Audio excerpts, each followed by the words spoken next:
Good morning, welcome back to our coverage of the Alpine Skiing World Championships from St. Moritz. It's day 2, it's men's Super G day. And if it is only half as dramatic as yesterday's Super G for the women, well, we're in for a treat. Tina Maza alongside me as ever. So Tina, yesterday, Nicole Schmidhofer of Austria has never won a World Cup race, becomes the world champion. Incredible story. Yeah, I think the first race having a Super G is a big challenge for everybody. And that can happen, such a surprise as yesterday. Schmidhofer really showed her best way of skiing without mistakes comparing to the others, so she deserved a world title. Do you think it was the fact that she didn't have so much pressure on her? You know, Lara Gut was the home favourite. She had a lot of pressure on her. Some of the other athletes, we'll talk about Lindsey Vonn, who skied out. Was it because of the lack of pressure, do you think? I think that didn't play the most important role. I think many racers, as we heard yesterday, were injured, so they are still coming from the injury, they still suffer, they are still not 100%. So they really suffer, you know, to bring the best performances. If you have a pain, it's really hard to ski. Of course, the pressure is the one part of it sometimes, but I don't think that played that big role with Lara yesterday. So obviously Anna Veit went out, maybe still problems with her comeback. But Lindsey Vonn in particular, you showed it on the coach, the fact that she lost her ski pole. I think it's a function of this injury that she has. She's talking about taping it to her hand for the downhill. How much of a problem will that be for her? Yeah, I think that's a huge problem because at the end you really need to feel strength in your hand. So if you don't feel that, if your nerves are not, you know, working as they should, if she's still in the recovery zone, then she really hurts, you know, hitting the gates. It's really hard on her body. Yeah, she also didn't have a great run today in the women's downhill training. I think she was a couple of seconds off the leading skier. So it was a tricky course yesterday for the women. What's it going to be like today for the men? Well, Shemi Alcott caught up with Finlay Mickle, who was out on course inspection. So I'm here with Finlay Mickle, my fellow commentator for British Eurosport this week and the most successful British finisher at World Championships so far. You've just been out there on inspection, Finn, for the men's Super G. How is it looking? It's looking fantastic. It's set by the Italians and it's really going to be to their advantage in the upper section. Really straight, a lot of downhill skills, gliding, aerodynamics, and then the jumps come. When they get to the Mauer jump, it's huge. It's a 3-metre drop down and it starts turning after that, so it's a real critical section.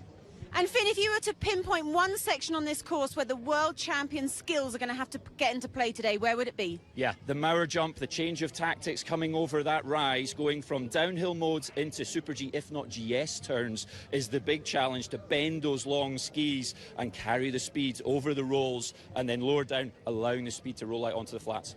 So we come to World Championships and we expect the hills to be tougher. This isn't such a challenging hill for the men. Have they done enough with the terrain, with making it difficult to make it a World Championship Super G? Yeah, I think this, and Hans Trinkel, who's leading the way for the men, is putting more terrain and a little bit straighter courses, a bit more downhill and Super G of old, and I love to see a bit of flight and a bit of wildness in the air.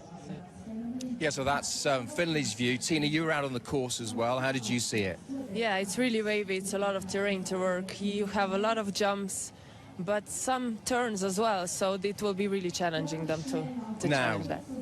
Everybody thinks the hot favourite, local man, Beat Voigt, he won the World Cup here last year. Do you see, having looked at that course, that he's still favourite? Yes, I was on inspection. I saw him. He was one of the first ones coming down. He really inspected well, fast, so that means he really knows the slope well.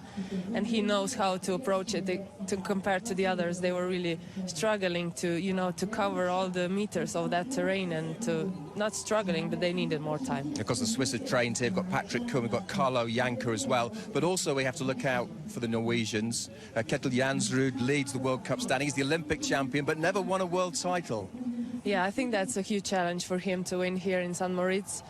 As a Norwegian, have such a great tradition in World Cup championships and Olympic medals, and he doesn't have one. I think he can do really well here as well. And also his teammate as well, Alexander Kilde, he could be a factor.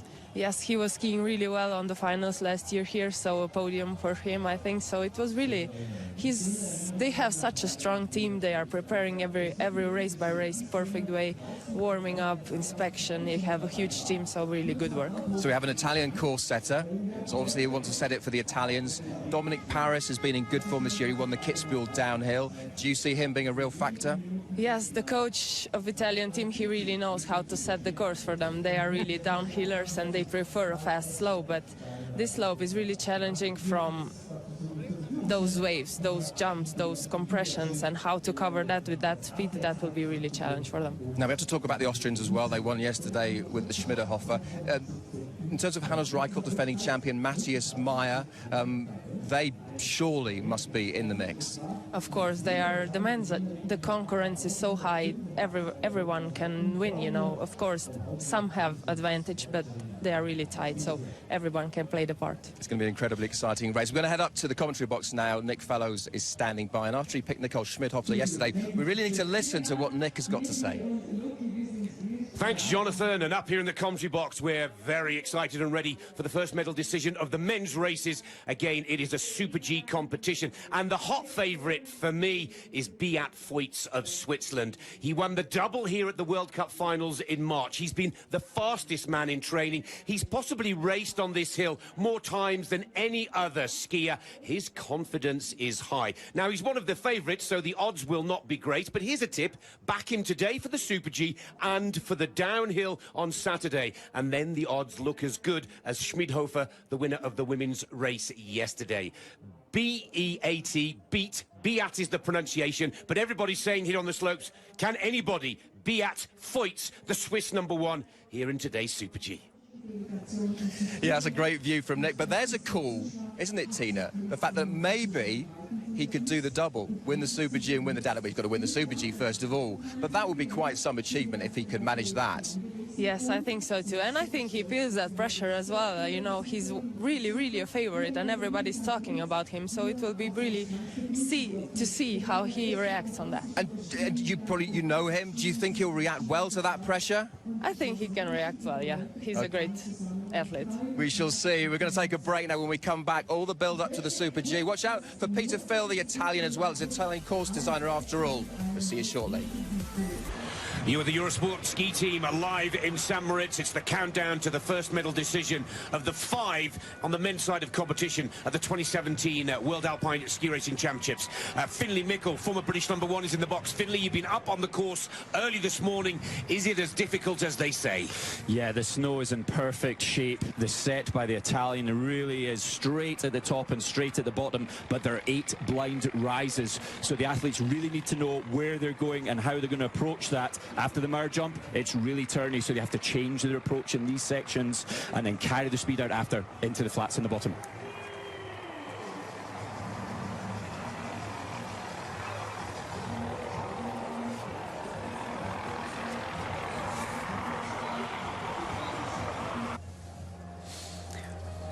So let's get down to business here. 72 races representing 32 national ski associations in the first medal decision of the men's races. Kriechmeier gets the action underway. Pick out your favourites. They're mostly coming with the odd numbers. Olympic downhill champ Meyer at 15. Defending champ Reichelt is at 17. The Olympic champ Jansworth is at 9. Manny Osborne Paradis with bib number 26 celebrates his 33rd birthday here today.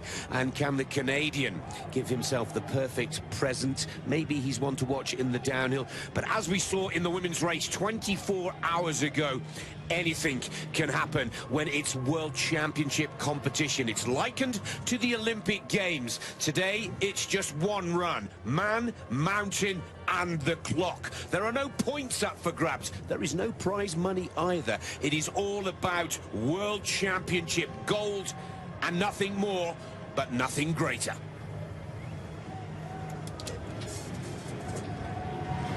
Finlay, you've been in this position yourself many times before, 4 times in the World Championships. Kriechmeier will be the first man the gate. Butterflies will be high now. Yeah, expectation is so high from the Austrians, and this is the moment. This is the moment of the season for them. Will they be able to step up to the mark? Voller Dank geht's! Gnadenlos! Auf geht's! Men's Super G is underway. The Austrians have already got 1 gold. Can they claim a second? Vincent Kriechmeier goes up to 80 kilometers per hour in 7.4 0.9 seconds. Many of us wish we had a car that would go that fast. But this is Super G Day. It will combine the technical turns of giant slalom with the high speed of downhill. Big jumps, but no practice on the racetrack. Finley, tell us more about the upper section of the course. Yeah, we've seen Kriegmeier only break tuck for 2 turns so far, so that's telling us that it's a real downhill section in the upper part. And now come the jumps. Flight's good and strong, really clean, and the key point for tucking is how you come in and out of that tuck. You have to move forwards out your tuck. This is a mirror jump. This is the key moment. There are some big turns ahead, and the tactical change is now.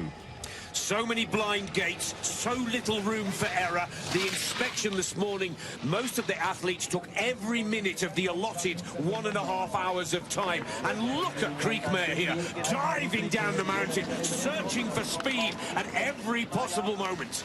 Yeah, pinpoint accuracy there. He was almost the wrong side of the panel. Just used the arms, got it out of the way. The so key in Super G. Do you know the course enough to take the biggest risks? Now, the final jump and the finish line within his sights. I have to say, Kriegmeier has opened up with a pretty impressive performance here. 1:26.26. Well, the adrenaline's still pumping for Team Austria after yesterday's result in the Women's Super G with Schmidhofer taking gold. And look at Kriegmeier fly off the Rominger jump. Great work from Vincent. Not easy going #1, and good execution for the young Austrian. Let's get right back to the top of the Corviglia racetrack here in St. Moritz. Bib #2 is Adrian Tayo, a very experienced racer now at 32 years of age. One of the big names for the downhill on Saturday here. But let's not forget he took the bronze medal, Finley, in the World Championships of 2015 in Beaver Creek, Colorado, in the Super G discipline. And in the race to 80 to 100 kilometers per hour, he is up on Kriegmeier, first man out the gate. Yeah, Tayo just taking a couple of extra pushes out of the gate as well. It isn't the steepest start, so you've got to get all that energy through the upper body and then onto the skis. Tayo, we know, is a beautifully relaxed racer. That's key in these snow conditions. It's grippy snow conditions. You need to be balanced over the feet, and he's showing us just how balanced he is now, but a little bit of a feather there. He just backed off slightly in that section. Keeping very calm, and he pays the price for the error. Well picked up, Finley, from 1/10 of a second the right side to over half a second the wrong side of the clock. Tayo needs to find a little extra speed here into Felsen. Yeah, on inspection, a lot of guys spending a lot of time on that mirror jump, and Tayo, it seemed to be in his mind there. He backed off before that jump. The biggest jump on the track is the Rominger jump. About a 30-40 meter flight through the air. 1.21 seconds at 99 kilometers per hour on landing. 60 mph into the finish now for Adrien Tayo. First of the French racers. Tayo is off the mark. Good execution on the upper section, but struggling on the lower turns. Yeah, just that slight feather. It was earlier up than this section here. That was just before this mirror jump, and you can see his line. He's right outside the blue dye, and he had to do too much work after that. You want to be higher up in the line so you can take the speed off the steep and out onto the flatter, turnier section that comes next. Peter Phil for Italy is next on course. Now, the silver medalist in the World Championship Super G back in 2009 in Val d'Isère. But most of you know that Peter Phil was the downhill champion of the World Cup Tour last season, and he's on form this season in downhill as well. Can he find that little touch in the technical turns to convert that downhill form to Super G medal? This is what we were expecting from Peter Phil. A beautiful tuck. He managed to disappear into that tuck. He's such a great glider, and he's so relaxed. He's so progressive in his movement from one edge to the other, which allows the speed to come. 30 seconds into the challenge, and the Italian is almost 0.2 of a second the right side of the clock, with Kriegmeier waiting in the finish area and leaders enclosure. These turns are now key. On to the fall-away turn here. Stand on the left and a quick switch to the right foot. This is good work from Peter. Yeah, he has been in the exact position, but these are the key moments for a traditional downhiller. These are big turns, and we see he's slightly swimming across the snow. He's not quite as confident, and what he doesn't have is as big a hip angle, which meaning the hip getting so close to the snow that we saw from the earlier runners. Alberto Giordoni, the Italian speed coach, a former racer himself, knows how to set a course to suit the downhillers from Italy, but can they do the business? Everything has been laid out there for them to take gold as Peter Phil looks to put Italy ahead of Austria. Peter Phil holds tight and goes into runner-up position. 1 minute 26.49.23. And again, the lower third of the challenge becomes the make or break section of the course, just like it did 24 hours ago. Absolutely, there's so much going on this course in St. Moritz, through the middle section, the jumps, the terrain, and then the key tighter turns. And Peter Phil, a phenomenal downhiller, just struggled slightly through those tighter turns. First of the Americans. They'll be missing Steve Nyman here today. I think this course would have been absolutely golden for Nyman, who sadly is out for the rest of the season after a crash on the Garmisch World Cup 3 weeks ago now. But Ganong went and won that Garmisch World Cup, and that is the perfect prep to come to the World Championships just a couple of weeks before the biggest event of the season and a World Cup win in your pocket. Absolutely, I fully agree with you in your comment on Nyman there, Nick. You know, he has got the most relaxed, loosey-goosey style in the world. But Travis Ganong's got 100 points in his back pocket in the last couple of weeks, so that helps in confidence as well. The 28-year-old from Squaw Valley, the USA, is right on the mark here, feeling his way through the turns, off the jump. Now, oh, that's a little wild, but a spectacular split-second recovery from Ganong just keeps him under 4/10 off the pace. Yeah, we were talking this morning about seeing the men fly, and that's exactly what we just saw there, winding the windows down, trying to get back into balance, and again!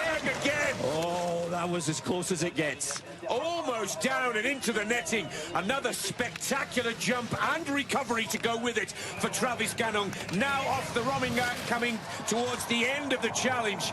And Ganong here, living, for me, just a little too much on the wild side. He will pay the price for those errors. Quite simply, when you're in the air, you cannot make speed. Those skis must be in contact with the snow to find the best time. They talk about St. Moritz not being the hardest course in the year. They've built the jumps up to give it more of a challenge, and Travis Ganong has showed us how much of a challenge it really is.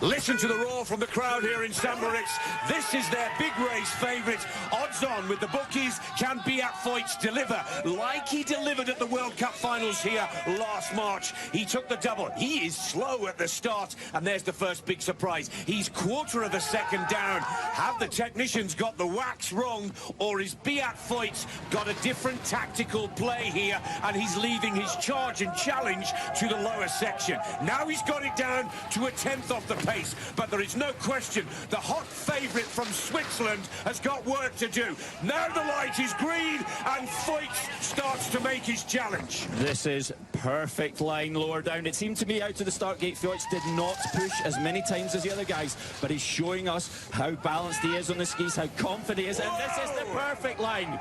Sensational jump in the air, absolute control and commitment, but again, the light is the wrong colour for the Swiss star. He's working with 0.16 of a second at least to find on Kriechmeier.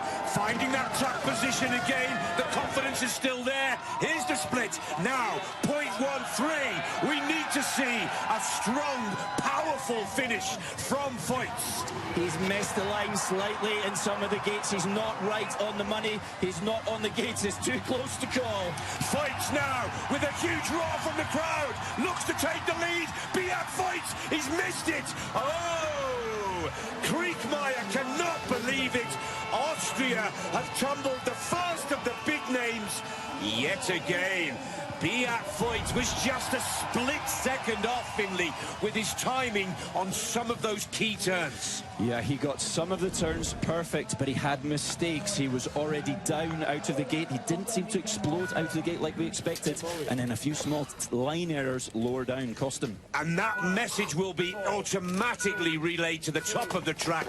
Foyts is off the mark. This is now anybody's race for the winning. Andreas Sander of Germany is already out on course, and thanks to the Longines live data system, he's 0.25 ahead, electrifyingly fast through the first few seconds of the challenge.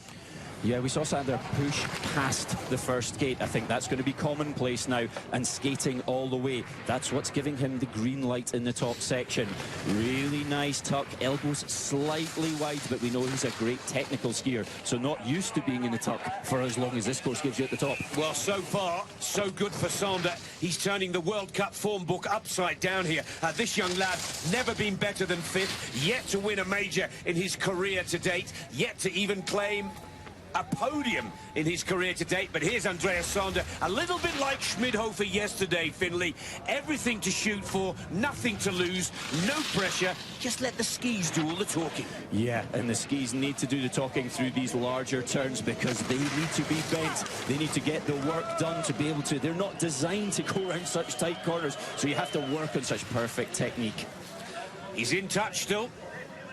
Another good flight here, 1.2 seconds in the air, take off at 95 kilometers per hour, landing at 101 kilometers per hour. And here he comes now, Sander may steal this. Oh, 900ths of a second, runner-up position. Well, Sander knows that's good.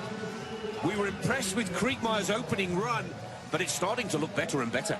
Yeah, and Sander really showed us how quickly you can go in the top section. But for me, he was just slightly tentative on the start of the turns when we see the snow floating out at the start. Want to see them clean all the way down. A lot of people are tipping this man, Dominic Paris, for Team Italy.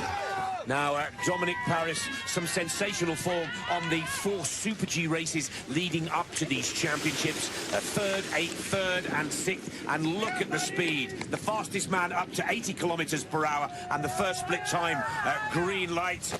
Dominic now, who is very close to the coach who set this course, Alberto Giordoni.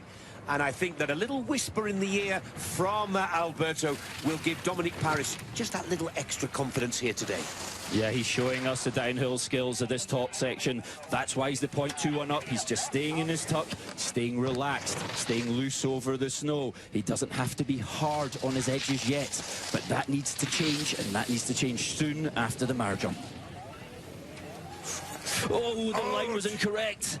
Dominic Paris, so lucky not to go down there, but he's still in touch, even with the big error. He's taken a silver in the World Championships of 2013 in downhill, but I think that error has just knocked his confidence, knocked his focus just a little. 106.51, 106.74. He's 0.23 off the pace. Dominic Paris has given himself a bit of a fright. Regains the composure again, just a little uneasy off the Rominger jump. Now coming into home, the Larchensprung is the last flight for Dominic Paris, and he's missed it. 0.14. 3rd position for the Italian. Yeah, Dominic just so quick out the start, so good in the downhill section, and then really not the technical things that hurt. It was this line off the mare jump, the wrong side of the blue, on the back seat, the tails land first, and that extra check costs you in speed. Well, here's Alexis Panthero that represents the tech skiing side of international ski competition. And I'm not sure whether Panthero and Marcel Hirscher, who are both in action here, who bring superb giant slalom skills to the table, but not so much downhill experience, they may find this track a little tough. Do you agree, Finn? Absolutely, but I tell you what, he knows how to get out the gate quickly. He knows how to be explosive. It only seems a few days ago we were watching him in Stockholm against our very own Dave Riding. Now he's got the longboards on. This is a completely different challenge for him coming down. He's had some Super G training through the summer months. He's been in some races so far this season, and he's showing us he's got some downhill skill as well. Well, this is looking very similar to the women's race, where the tech-based racers were finding it relatively easy to stay in touch on the technical top section, but it's it's from here on in that you really do need to ski like a downhiller, and you really do need to have nerves of steel. That is a beautiful jump from the French racer, Alexis Pinturault. We're used to seeing him win giant slaloms, challenging Hirscher for the overall title, but this is excellent technique. This is the best section we've seen so far. He was so clean on the edges. He's carrying the best speed down into the lower section. He's grabbing his tuck early, and that's why we see the green light. Oh, Pinturault, when the talk of St. Moritz has been all about the speed-based races, is making the giant slalom skilled racers shine and look good here. Pinturault could give us a massive upset. He's a little tired and off balance off the last jump, but he still could be there. Oh! Alexis Pinturault, the 25-year-old from Courchevel, goes into the silver medal position with an extraordinary performance for a man with so little downhill training, holds his nerve with absolute skill and precision. He did it all right the whole way down, and just at the bottom section, that smaller, less weight and momentum to the line is what cost him. The first of the Vikings, and this is the Olympic Super G champion, Yetil Jansworth. 3 back-to-back World Cup wins have this man as the second favourite. Jansworth will know that Foyt has had a slip-up here, and therefore I think it will just add to his confidence. He's a rough, tough bruiser of a speed skier. If he wants to fight this mountain, today is the day for Jansworth, because it is the skier with the nerve and the ability to work through the rough, tough turns that will claim the gold here. The light is changing, Finley. It's getting a little darker up on top. Yeah, Jansworth has shown us all season long he knows how to do this business of Super G. He knows how to inspect, and he knows how to ramp his level of skiing and risk-taking all the way to the top. And he's showing us right now how he's doing that. That's a different line. That's a very different technique coming in there, using more of the mountain for speed, and it gives it the green light. Now can he get the skis to bend? He's a little bit lower in the line here now. Oh, very low in the racing line. It's an interesting tactic for the Vikings here, but Jansworth has built up a big advantage over 3/10, now over half a second. The Olympic champion, who has never won a World Championship gold, is on fire here. Now, has he got a little left in the tank? Can he hold his form to the line? And Jansworth is searching for more speed. He's in the lead. He's got the gold. How far? Whoa! 25.83, over half a second. Jansworth, the Olympic champion, is looking good for the first World Championship gold of his career. Spectacular performance from Jansworth and a brand new racing line. Look what it means to him in the finish area. The technique he showed, the different line to everybody else, the tactics he showed us there was exactly how to tame this course. Slovenia are next in the gate with Bosjan Klina. Race is far from over. We're still to see the best of the Austrians, and of course the top Canadian Eric Guay. But Bosjan Klina has been one of the new stars of the 2017 World Cup Tour, breaking into the top seed. He's been consistent in downhill and in Super G. But for Bosjan, his first major championship of his career. Let's see how he handles the nerves. Let's see how he handles these light conditions as the white cloud gathers around the Corviglia racetrack here. It starts to blend with the white snow, creating a flat light and difficult visibility for the skiers. Yeah, the flow of his skiing is so beautiful, especially from Slovenia, where you don't get the chance and opportunity to train as much downhill. The mountains are more suited to technical skiers. But oh! Klina goes down.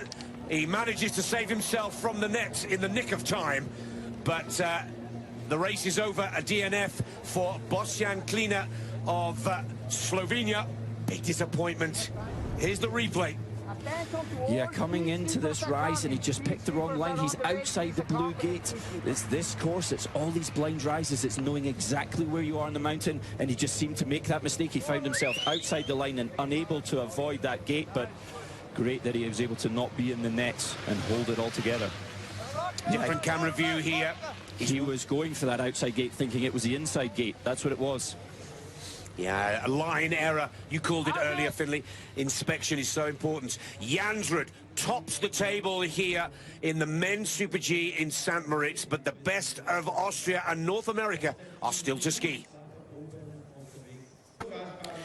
Well, welcome back to St. Moritz, where the early part of this men's Super G competition has been full of drama, an incredibly difficult track and a very difficult course indeed. Let's go down to the finish area, catch up with Jonathan Edwards, who's talking to the American athlete Travis Ganong.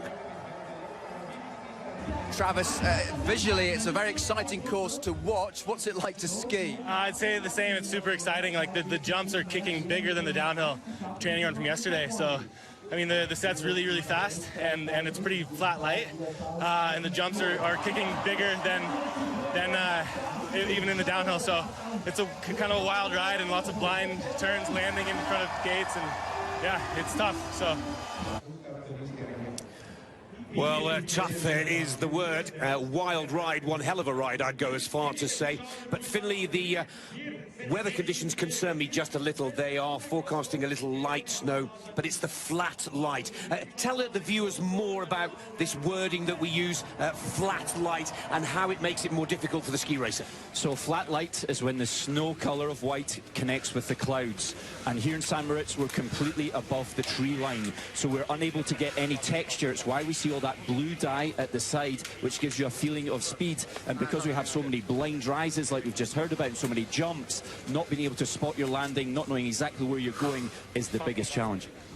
Well, let me quickly bring you up to date with the standings. Jansworth leads, Olympic champion, looking to add the World Championship title to his impressive list of accolades. There is Yetil, just stripping down, the crowd enjoying that. Kriechmeier and Pantoro in silver and bronze medal positions. Max Franz is out on course for Team Austria, who won the first gold of these World Championships in the Women's Super G just 24 hours ago. We have to watch this fella carefully, Finley.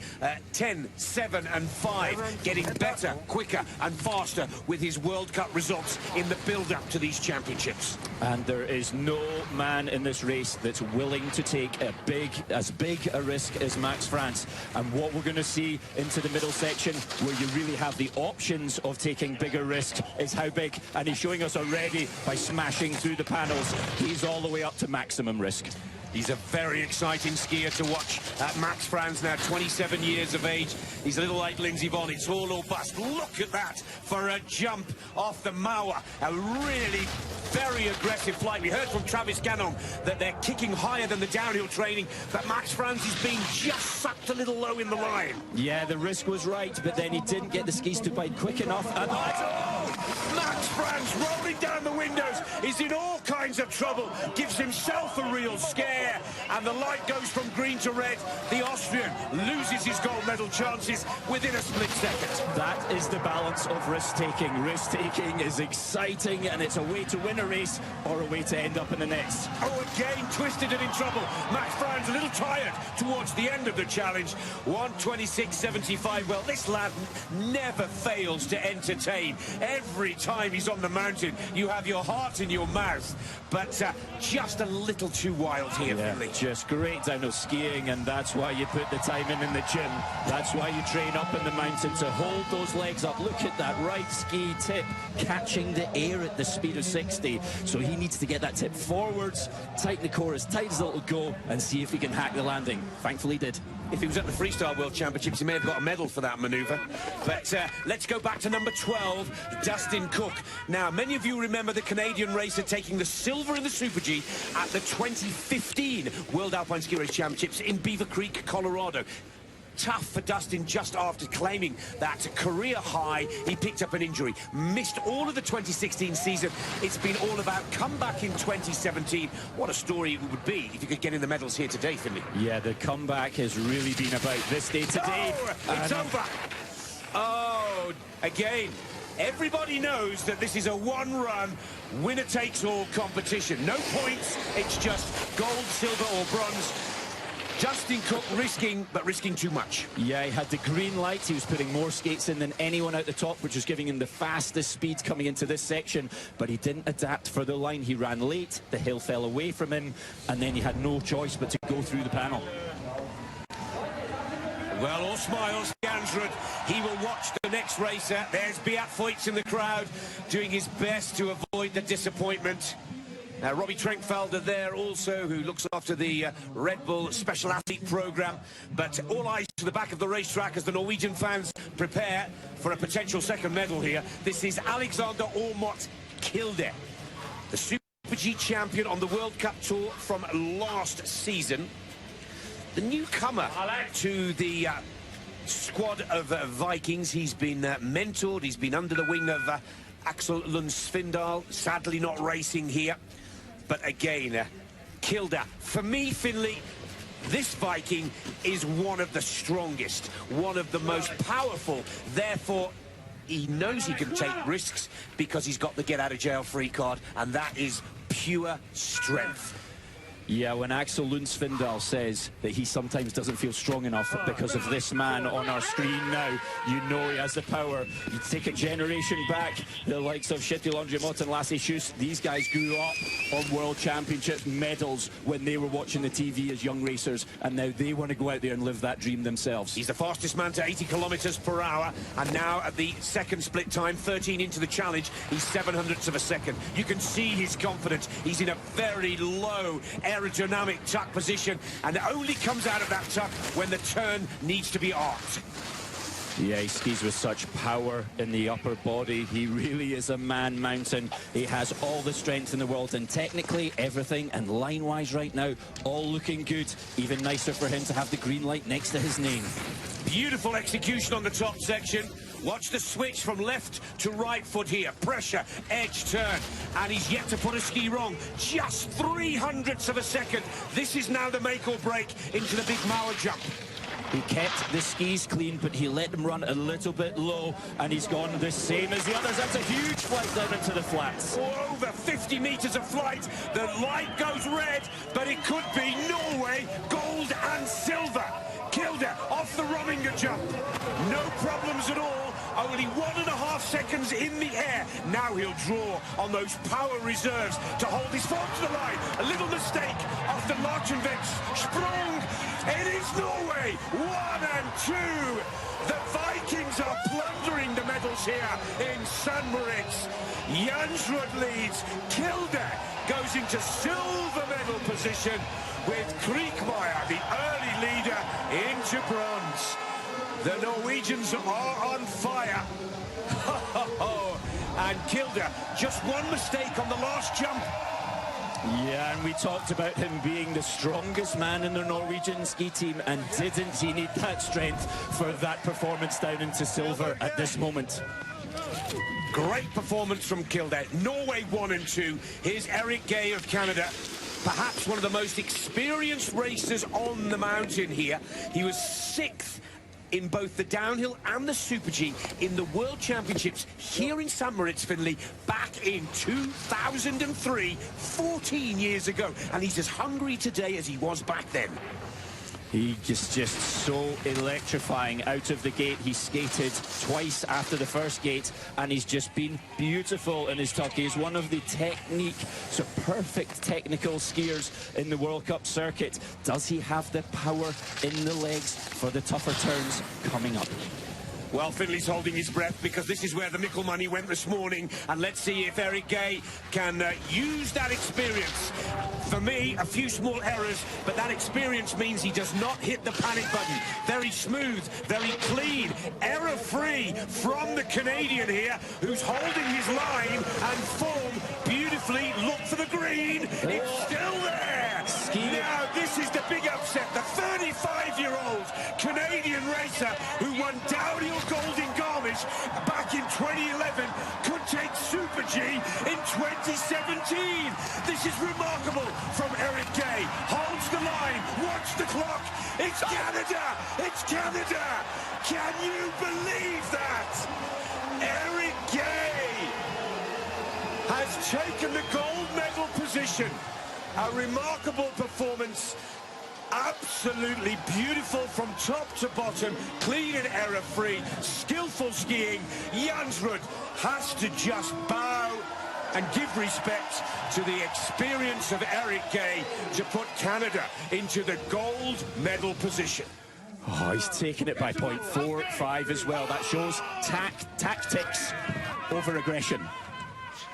Right back to the top of the action here. We're running through the race as quick as we can due to that poor weather that's forecast to arrive in the next hour or so here over the Corviglia racetrack. The Olympic downhill champion for Austria is next on course. This is Matthias Meyer, now 26 years of age, but the winner of the Super G in Kitzbühel, one of the roughest and toughest on the tour. He's out. Oh, that is a big surprise. What went wrong there? Was it the lack of visibility or line error? It's a line error. He's not given enough space. He's gone really tight onto that red gate, and then the feet have got a little bit of air, so he was unable to stay on the ground and finish that turn off. Well, Eric Guay is one of the most respected and liked racers on the tour. The Norwegians, there's Dustin Cook congratulating his teammate as well.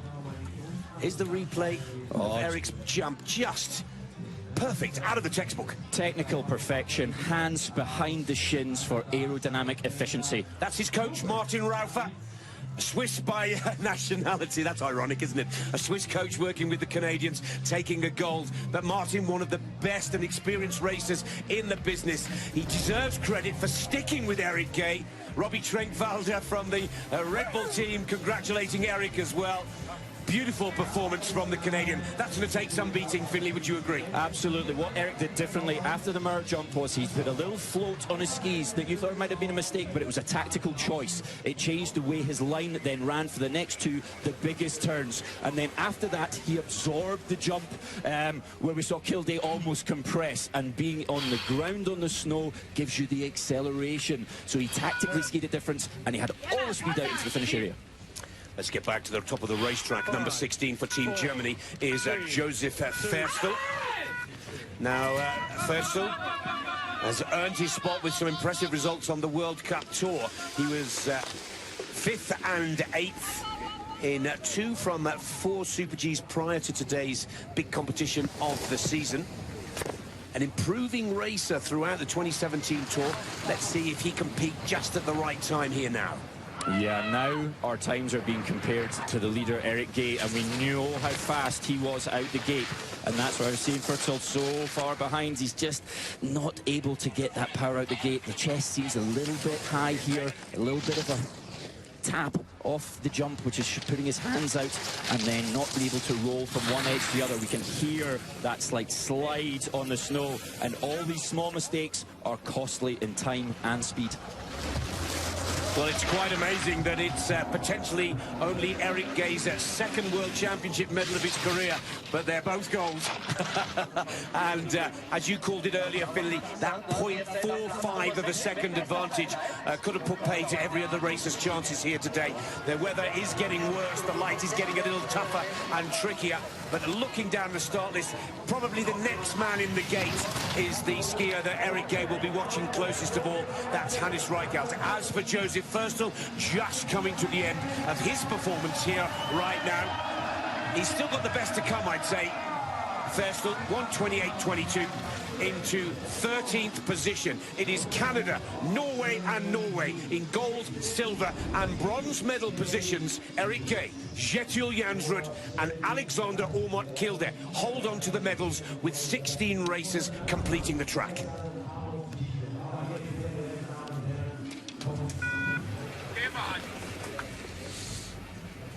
The defending World Super G champion is next in the gates. Hannes Reichelt is from the old school like Eric Guay. He served his time. He's got a huge amount of experience now. Can Reichelt, who's got some amazing results in the Super G discipline and in the big competitions. Silver medalist in 2011, gold medalist in 2015. Can Austria stamp their mark on this competition for a second day of asking? Absolutely. Reichelt, a seasoned competitor. He knows exactly what it takes to get a Super G performance out of himself. The Austrians started off the season with such a tough time, and they went back to the basics. Get the volume in, get the feeling for the ski, get the strength on the outside ski, and it's starting to show. The performances are coming back to them. That's a nice line off the Mauer jump, but 0.64, he's got a lot of work to do, Finley. Yeah, and we're seeing the skis slightly chatter and the tip of the skis not picking up, which is then allowing the ski to get lower. And that little drift before the jump there was just a little bit of uncertainty before Hannes. He's starting to get the strength in the back on side, but doesn't seem to have all of the power in the legs. Off the Romingersprung, and again, just a little flailing of the arms, just slightly off balance. That means he doesn't land exactly where he's expected to, where he wants to, and Hannes Reichelt's out of the medals here, 8th position, the defending champion. No repeat performance, and no double gold for Hannes. Yeah, really strong in the upper turns, and then when it got harder, he just didn't turn that volume button up loud enough. Eric Guay still leads for Canada. Andy Vibret is another skier that loves to take a gamble or two. Another very exciting racer. His nickname on the American team is Warhorse. He leaves it all on the mountain, believe you me, and he's a bit of a big occasion skier. He took the silver medal in the Olympic Super G of 2014 and the bronze medal of the Olympics of 2010 in Vancouver. Never write this man off when it's a major championship or Olympic event. Absolutely. The Warhorse knows how to make a big hip angle, so watch that angle that he creates, the hips almost touching the snow, and he's a risk taker as well. This potentially might be a little bit of a flat slope for him, and the way that his technique works. But it's nice and clean on the top turns. 0.51 has him in the bronze medal position right now for the United States of America. He's a little late on the line. He's missed the gate completely wrong on the line. Gets it all out of sorts on the Mauer jump. And it's a DNF for Andy Vibret. That is a huge disappointment for Team USA. Yeah, coming into this jump, there's nothing in the background apart from sky and some white light with the snow. You need to pick your line. You need to know where you're going. And the Norwegians had about 30 degrees of different angle to Vibret there. They used the hill to their advantage. Vibret was trying to go for the pinch the line approach that we sometimes see from the Americans. Eric Guay, one of the hardest working men in the business, looking to take his second World Championship gold medal of his career. He's going to watch a few more before he starts to really celebrate. And Eric Guay also sets him up as a big favourite, himself up that is, as a big favourite for the downhill here on Saturday. Family, mom, dad. Yeah, giving the love out to the kids back home. Lovely to see. That's very nice. And thumbs up from Martin Raufner, speed coach for Team Canada. There's Beat Voigt, well, trying his best. He's staying in the crowd to watch his great friend and teammate, Carlo Janka, former Olympic giant slalom champion, overall World Cup champion, and for me, perhaps the last chance for Switzerland to try and grab a medal in this men's opening event. Yeah, Janka out of the gate, putting all the extra pushes in, but not seeming to get the power out of the legs. And that's what sees him in his red by time by 0.23 in the top section. But we know the flow of this man is amazing. And if he can get the right flow to the midsection of this piece in St. Moritz, he can pull that back. But he just doesn't seem to have the sharpness in turn right now. Yeah, take you back to the World Championships of 2009, and he took a bronze in the downhill and the gold in the giant slalom, and went on in 2010 to take Olympic gold in Vancouver on Whistler Mountain. But 0.54, that's okay. Hold on, Switzerland. The day is not over yet. He's still in the bronze medal position. Yeah, attacking the line there, getting onto the ground early, which gives him the speed out onto the flats, but still the clock's going in the wrong direction. 0.71, he's now out of the top 5. A nicely timed flight off the Rominger jump. Now 1.35 seconds, he's up to 100 kilometers per hour. The 60 mph closing speed for the Swiss racer, looking to potentially steal the bronze here. Carlo Janka tucks tight. Oh, 7th position. That is the best for Team Switzerland so far in the race. Beat Voigt, I should say, is down in 11th. No change in the medal positions. Eric Guay leads for Canada. Jansworth second for Norway. Kilde third, also for the Vikings. Yeah, lovely slow-mo out the gate there, trying to get the maximum power down, but he just didn't quite seem to get it from the skis. Marcel Hirscher. Pantero lies in 5th position, and that performance from Pantero tells us that maybe the skiers who race the slalom and the giant slalom and very rarely come to play at speed may have a small advantage here. Now, Hirscher, we know he has pinpoint precision. We know that he's won on the World Cup Tour in Super G, but he needs it icy, he needs it technical, and he needs it fast. Can this course, Finley, give Hirscher what he needs to try and grab a medal for Austria? Yeah, this is a man who spends most of his days on 165 and 195 skis, what the rest of us are used to. But today he's either skiing on his 212s or 215s. That's a big difference in length of ski. And can, you know, with his technique and with his strength, but can he just be accustomed to the balance of the speed of movement between the turns in Super G? Oh, look at Marcel Hirscher. He's the favourite for the giant slalom. He's the favourite for the slalom. The races, not this weekend, but the weekend after, that traditionally close Olympic and World Championship competition. But he's struggling just a little here, Marcel Hirscher. And it's the jumps where Marcel Hirscher is really having us question whether he should be out there at all today. He wants to be better at Super G, he wants to take on the downhill, but we need him to stay injury-free if he's to go to the tech races at the end of this event. Yeah, that's a tough balance in his mind. He knows he wants to put his best performance down, but he's got the big events coming up later on. 1:27.43, Marcel Hirscher into 15th position, giving us a fright on one of 2 of the jumps. But there is no question that the Canadian team lead with a commanding lead here. Eric Guay holds on to that gold medal spot. 1:25.38, a massive 0.45 of a second ahead of Yetil Jansworth, who lies in silver medal position, and Kilde of Norway holds on to bronze. Eric Guay so far is the king of the mountain here in St. Moritz. Welcome back to St. Moritz. The first medal decision of the day is looking good for Canada. Eric Guay leads with Yetil Jansworth holding on to the silver medal position, and Yetil is in the finish area talking to our very own Jonathan Edwards. Yetil, it looks like a silver medal in the World Championships. A great ski. What are your emotions? Oh, I'm happy. I mean, I skied, gave it everything I had. I could probably be a little tighter on the line in the lower section, but still, you know, I had a good run, and there's a wind coming and going on top, some flat lights, some sun coming and going, and you know, I think I skied to the best of my ability and had also good conditions. So I'm very happy to be on the podium. Hopefully it lasts. I mean, there's still people to come, and when you look at it with Eric, I mean, 4,500s out of the rest means he's outclassing us today, so it's very impressive. We were down here just waiting for you. Yeah.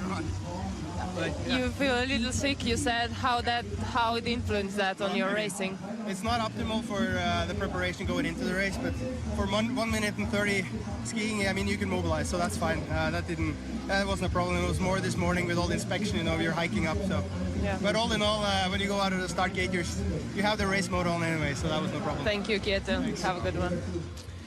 Well, lovely interview there from Jonathan and Tina. You can clearly see there's a little bit of sickness in the lungs of Yetil Jansworth, but he's such a competitor. He doesn't want that to be any part of the reason why he's in silver medal position, not gold. He said it himself. He was just outclassed by ski technique and ski technique only from Eric Guay. And now here's a former Canadian racer now with the Czech team. This is Jan Hudek, another veteran of the Tour. He'll be equally as happy as the rest of the circuit to see Eric Guay in the gold medal position. But it's a fabulous story, isn't it? Jan Hudek stepping aside from Team Canada, joining the Czech Republic, where of course he was born as a youngster, but moved over to Canada and started his career with the Canadian Ski Federation. Yeah, not only is it a good story, but I was out there on inspection with Jan, and he was doing it with the rest of the Czech team, almost assuming the coaching role. He was helping out his whole new team and giving his heart and soul not only to his own performance, but to his teammates as well. You can hear him yelling out that he's not got the racing line right.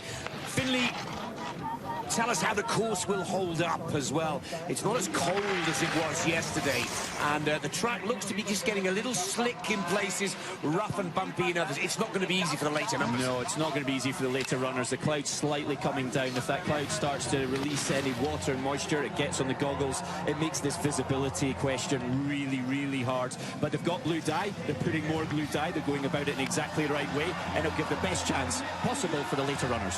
17th position for the ever-popular Jan Hudek, former Canadian racer, now coach, athlete, mentor for the Czech Republic's Alpine racers.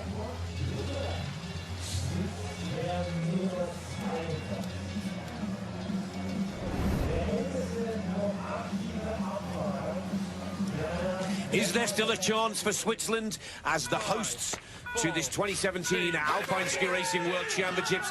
Patrick Kung, who took the gold in the downhill 2 years ago in Beaver Creek, Colorado, could be a surprise here. First split time is exactly the colour that the Swiss fans are looking for. It's green, and he's 500ths up on the Canadian leader, now just 300ths off. Yeah, he's looking for the tuck, but he's slightly bringing his arms out a little bit more than we saw Eric on this top section, and that's a tight line. Oh, that was just not giving enough room over the rise and letting the skis get in the air. As soon as they're in the air, you can't change your direction, and wow, was that close to making the gate. Almost like a slalom move, cross-blocking it to get it out of his way. And with Eric Guay skiing so clean, so error-free, you cannot afford a mistake like that and expect to be in the top flight. Again, another line error and quick correction from Patrick Kung. That little line change that he tried there was what Eric actually did, but he just didn't do it with confidence and the commitment that we see Eric. And now at the bottom of the section, we're seeing that line similar to Eric, that tighter and taking more speed out of it, but his mind's hard to let go of the mistakes made earlier in the run.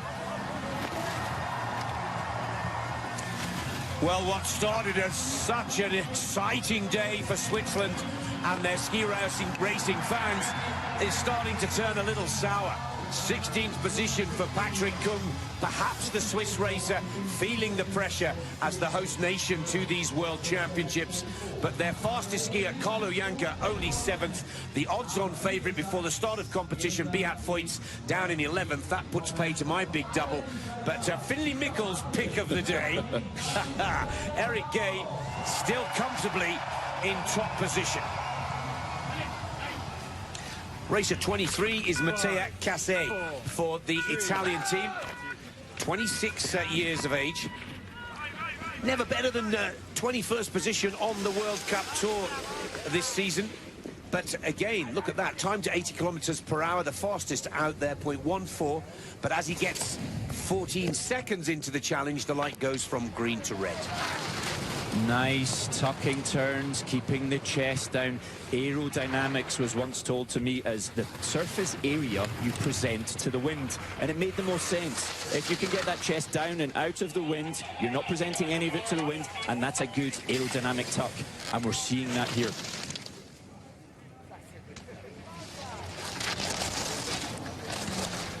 .48 for Cozzy is respectable. And gets a nice line, and skis slap back on contact with the snow off the Mauer jump. Oh, but now he's in trouble. Yeah, just getting twisted, and the hip got pulled out of the line and into the back seat. And we know if we're on the heels, we cannot engage with the tip of the ski, and it doesn't come around quick enough. So trying to keep the hips in a tall forward position gives us the strength to push on the tongues of our boots and connect with the tip of the ski, therefore giving us the turn shape we want and the acceleration that we need to be fast.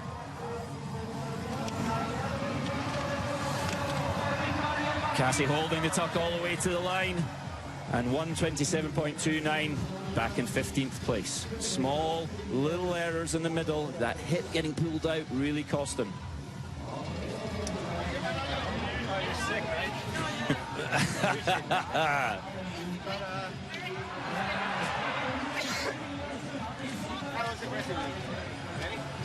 Well, look at that. That's Eric Guay on the phone to his teammates. That's a great shot, well picked up by the director of Eric Guay, the current leader, on the phone to Manny Osborne Paradis, who starts with bib number 26. And to add to the dynamic and the excitement of this race, Manny Osborne Paradis celebrates his 33rd birthday here in St. Moritz today. A little bit of help from Eric Guay. Maybe we could see 2 Canadians on the podium. But out on course right now, it's Mauro Caviezel from the Swiss team. Caviezel, the 28-year-old from the Swiss resort of Lenzerheide.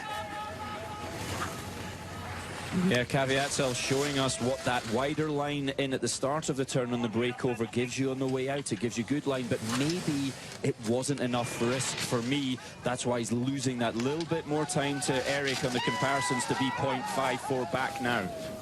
It's starting to get a little rough and bumpy for the later start numbers. The top-ranked racers taking full advantage by drawing the earlier start numbers. But 1.15 still respectable for Mauro.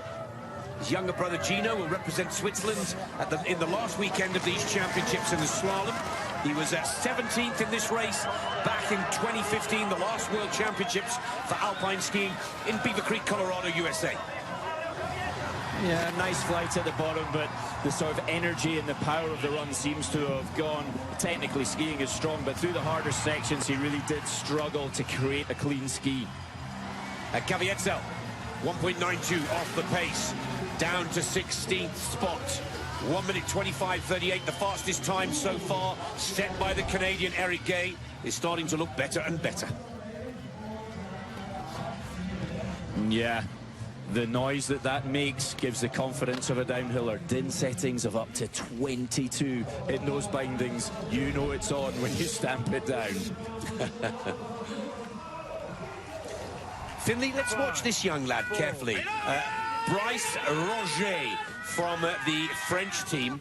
He's been looking very good in the downhill training, had some very impressive split times, very, very confident on the full-length speed track. Let's see if he can carry that confidence into the first race of the championship for the men. Yeah, and the French this season really have started to step it up. They've been seeing podiums in Kitzbühel, especially to memory, and that confidence, you know, success breeds success. When you know your teammate, your roommate, you've seen him hit the podium, that really gives you the belief that it's available to you as well. Respectable from Roger. Just 26 years of age. French team selecting him for the first time to a major. Oh, I should say the first time in Super G. He's a regular competitor in downhill, but 0.61 again. He's on the mark here. Good enough to break into the top 10, and if you're in the top 10, a strong lower section could put you into the top 5, and anything goes. Yeah, just a little bit low in the line through the tighter turn sections, and that was a really heavy way to be hitting a gate onto the flats. Once it gets out onto the flats, you want to avoid the gates. Yes, get the gates out your way in the steeps, because you know the speed will come back when you're on the flats. Give them more respect, because they can slow you down. Watch this lad carefully in the downhill, the men's downhill on Saturday. 15th position for Bryce Roger in the Super G here in St. Moritz today. Yeah, and Samar jump, just a little wave of that right hand. He knows he's not where he had planned to be, but a quick exchange, smashed the gate out of the way, and he's back on with his challenge.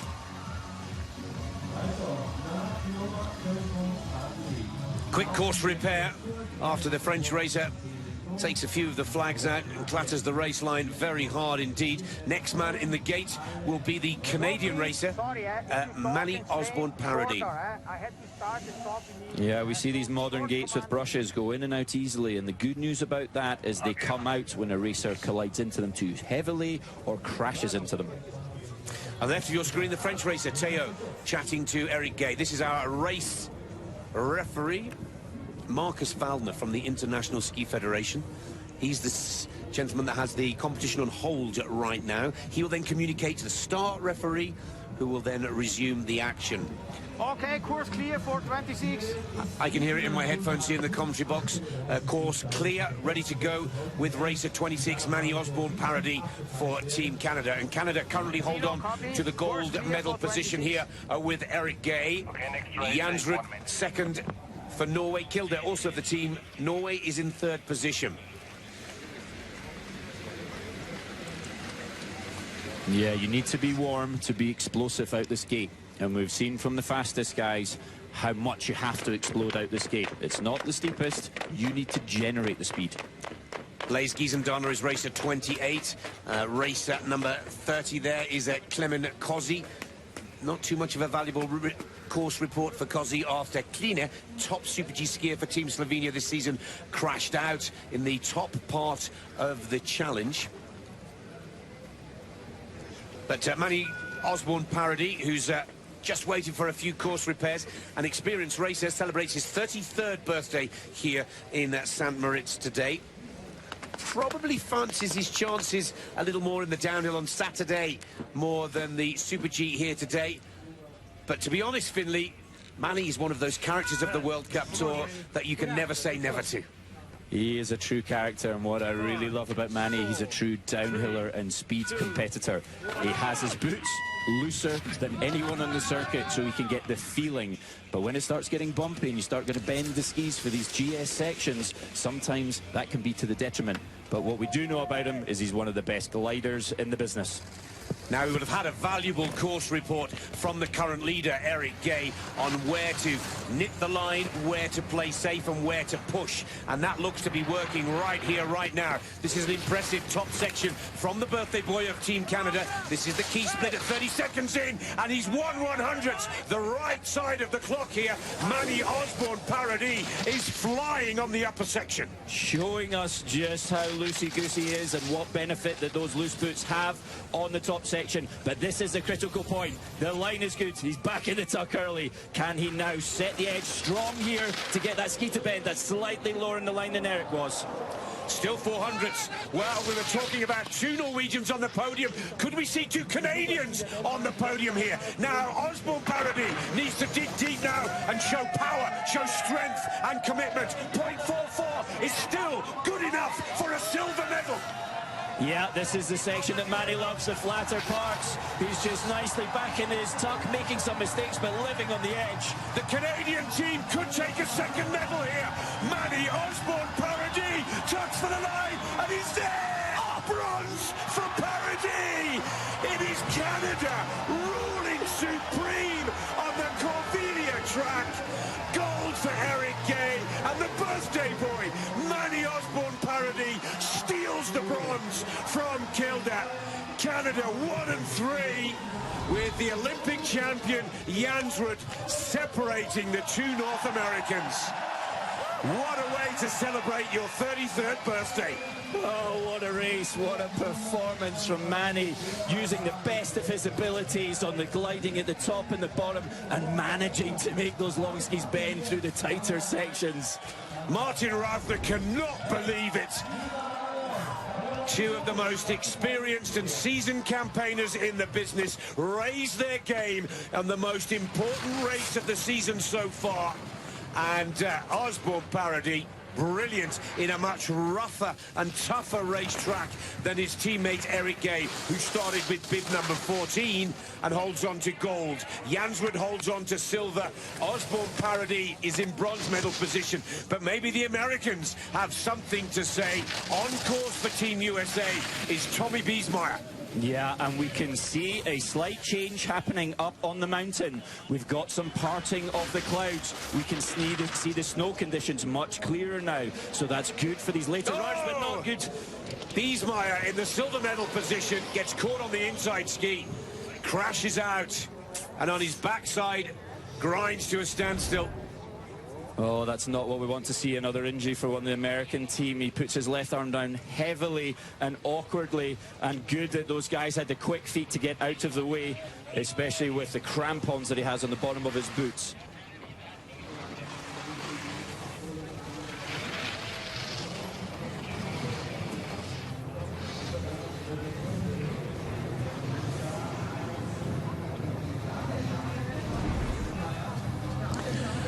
Well, look at the Canadians celebrating. They're the best of buddies when they're away from the race mountain, the best of competitors when they're on the skis. But this is a fairy tale story come true for Team Canada. Gold to Eric Guay, bronze to Manny Osborne-Paradis. And on his birthday as well. That's quite remarkable. Oh, it's so great to see the boys up there. These are the guys I used to compete way back in my early days of these competitions. Now let's take a close look at this young French racer, starting to turn a few heads on the World Cup Tour this season. Blaise Giesendana, his mum, Sarah Blackshaw, a former Scottish ski club racer. Blaise Giesendana still out of the Kandahar ski club, so a strong British connection. But Blaise himself is French through and through. He skis out of Chamonix. He's a real fast racer, and he's been making a lot of progress this season, Finley. Yeah, and even, like you say, Nick, he's as French can be. The look and the style of his upper body has a very French look, that narrow stance in between the feet, and it's all about the balance. If you put your feet that close together, sometimes you can get thrown out of balance, but if you can really gain a big hip angle as well. Yeah, he was 16th in the Super G in Kittsburg on the World Cup Tour, and that was primarily the result that gave him the chance to compete here. But he's got to calm it down a little on the jumps. You cannot fly that far. You lose the race line. You have to make an adjustment, and therefore your time becomes slower. Yeah, just pinching the line slightly and not quite getting the breakovers, but confidence in his ability to get straight back into that amazing-looking tuck.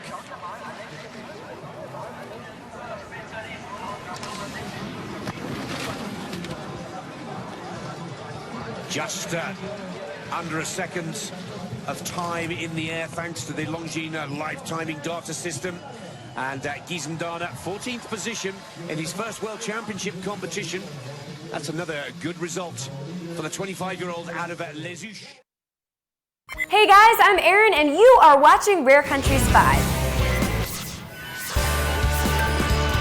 Johnny Cash is arguably country music's greatest icon, and for good reason. He had talent, charisma, a powerful voice, and a passion for country music and his fans, while struggling at the same time with his share of addictions. With all of his gifts and demons in mind, we've selected 5 legendary Johnny Cash performances to share. So let's get started. Number 5, Grand Ole Opry Banishment. Legendary is a tricky word. It can mean great, but it can also mean notorious. On October 5th, 1965, in the throes of addiction, Johnny was banned from the Grand Ole Opry after taking the stage very high on pills.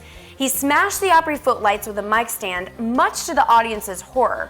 Johnny would be welcomed back years later, but he gave the Opry crowd that night a performance they'd never forget. Number 4, Hurt. In 2002, Johnny covered the 9 Inch Nails song Hurt for his album American 4, The Man Comes Around. The music video is incredible. An elderly June and Johnny, surrounded by dusty memorabilia, are cut together with old performances, family movies, and television appearances. It tells the story of a career and a marriage, and of life's peaks and valleys. It's one of music's finest reflections on regret, aging, death, and faith. Number 3, Ring of Fire. As we all know, Johnny isn't just gloom and doom. Johnny's music can be joyful and even a little silly. And one of the best examples is the original recording of Ring of Fire. Co-written by Johnny's wife, June, Ring of Fire is about falling in love and awesome mariachi horns. Number 2, Johnny's final performance. Johnny's final performance wasn't on a televised concert for a big arena. It was in a small town near Bristol, Virginia. Bristol is the birthplace of country music, thanks to acts like the Carter family making some of the earliest country recordings there. Johnny performed with the Carter family early in his career and eventually married June Carter, so it's an appropriate bookend that his last performance was at the Carter Ranch. He spoke of his love for June, who had passed away 4 months earlier, and performed some of his legendary hits like Ring of Fire, I Walk the Line, and Folsom Prison Blues. 2 months later, Johnny himself passed away at age 71. Number 1, at Folsom Prison. Johnny had a hit back in 1955 with the song Folsom Prison Blues, and on January 13th, 1968, he performed that song along with many others in 2 recorded performances at Folsom State Prison in California. As a man with addiction issues who had also spent more than a couple nights in jail, Johnny was able to relate to the prisoners on a human level, and the success of the album revitalized his career, including performances from June Carter, Carl Perkins, and the Statler Brothers. At Folsom Prison is one of the greatest country albums of all time, and our favorite Johnny Cash performance. What are your favorite Johnny Cash songs and performances? Did you or someone you know ever get to see him in concert? Tell us about it in the comments. And don't forget to subscribe to this channel, like us on Facebook and Twitter, and visit rarecountry.com for all the latest news in country music. I'm Erin, and thanks for watching. That's another good result for the 25-year-old out of Les Houches in the Haute-Savoie region of France. And here's a small mistake, nice and tight in the air, but we see the arm go wild when he realizes he's not in the spot he needs to be. He needs to make it round the outside of that red panel, so he needed to change quick.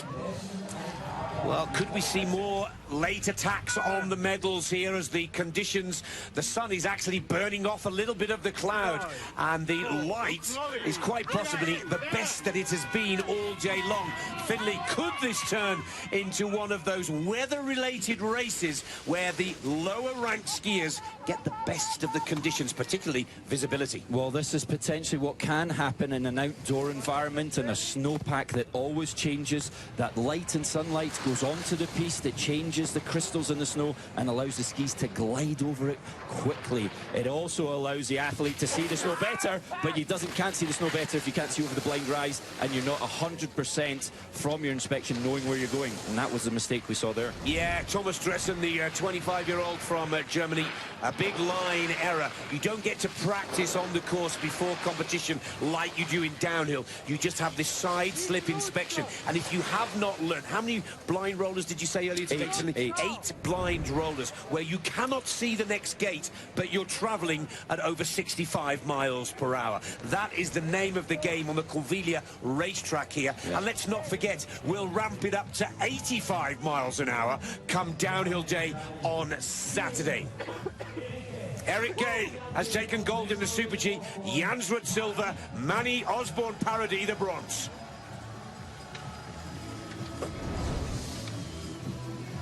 Now, these are some of the pictures of celebration caught from a camera that the racers cannot see. And a very, very special moment indeed for all of the Canadian coaching staff. Even time for a cigarette on the side of the piste. Oh, what a spectacular race. Jansworth, a little under the weather with sickness, will be clearly disappointed not to add the World Championship title to the Olympic gold that he won in Sochi back in 2014. Last of the top-seeded racers, as we get to bib number 30, is Clement Cozzy from Slovenia. Disappointment for Team Slovenia to this point in the competition, with Boštjan Klina taking a tumble on the upper part of the track. Let's see if Cozzy can restore a little Slovenian pride here right now. Yeah, and Cozzy's a phenomenal technical skier, but as we can see, he's a little bit slight, a little bit more slender, and especially on this piste here in St. Moritz, momentum helps. We look at the podium we've just seen, the big boys are standing on the podium when you need that little bit of extra momentum for the flats to give you the benefit. 0.54, 30 seconds into the challenge, is respectable from Cozzy. What he lacks in power, he'll look to make up with an accurate race line and a very clean arc of each turning ski. Yeah, really nice technical turns here, but that's really tight. He's missed it way off the racing line. 5 meters off on the jump easily. And that is another, well, frustrating error, I would say, particularly for the Slovenian ski race fans. Here's the slow-mo, Finley. Yeah, but this is the challenge of this piste, giving yourself that big flight. You need to know where you're going, and when there's so many of them, making sure you're in the right place at the right time in your mind is absolutely key for this course. There is your podium. There are your medalists. It's a clean sweep for the head ski team.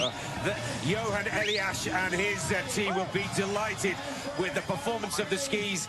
But for me today, the headlines will be all about the performance of the Canadians. Birthday boy, Manny Osborne Paradis, claiming bronze. Jansworth, the Olympic champ, takes silver. And Eric Guay, one of the oldest men in the competition, takes the gold. Let's hear what he has to say. Congratulations. You had a long injury history in the past years. How important is it for you to stand here today? Yeah, not only in the past years, but I also had a big crash in Garmisch last week. So I'm happy to be healthy, happy to be here, and of course happy to be standing in the leader box. Sharing the leader box with your teammate Manny, it's his birthday today. How does that feel? It's absolutely incredible. I mean, the only thing that can make a victory better is to share it with friends, and you know, with Jansworth and Manny on the podium with me, feels like my birthday. Just one word on this course here in St. Moritz. You were already on the podium last year in downhill though, but what makes this course so special for you? Yeah, I've always loved it here. I mean, I raced here in 2003, which is many years ago. That's a testament to my age. But I always like coming here. I love the snow, I love the ambiance, I love the atmosphere, and of course I love the Swiss fans. Thank you very much. Well, he signs off with the perfect finishing words there. Eric Guay, he's a pro. He knows exactly how to work with the crowd, and they will be cheering for the Canadian. As the interviewer said, he was third in the downhill World Cup finals here last March. Eric Guay takes gold for Canada. Jansrud the silver, and Manny Osborne Paradis on his 33rd birthday takes the bronze. 2 medals for Team Canada, 1 for Norway. The big favourites, Beat Feuz, will be bitterly disappointed for 12th position, and a tough day for the host nation, Switzerland, but a crackerjack performance from the Canadian speed experts as Eric Guay celebrates with the Super G Gold here in St. Moritz.